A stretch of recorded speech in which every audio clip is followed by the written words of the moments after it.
Urungoch. Bu shunchaki chiroyli ko'l emas.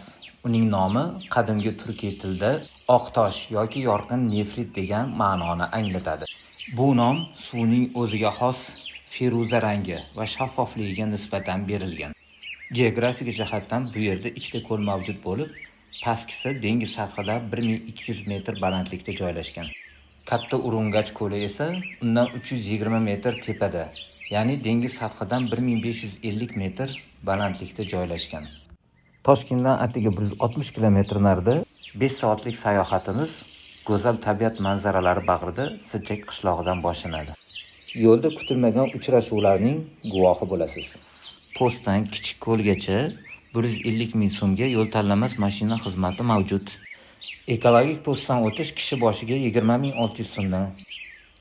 Biroz piknik time va 15 daqiqa mana bunday yo'ldan yurishga to'g'ri keldi. Baqirib va nihoyat Kichik ko'lga yetib keldik. Yana 30-40 daqiqa tepaga qarab yurilsa, katta Nefrit ko'liga chiqib kelamiz. Mana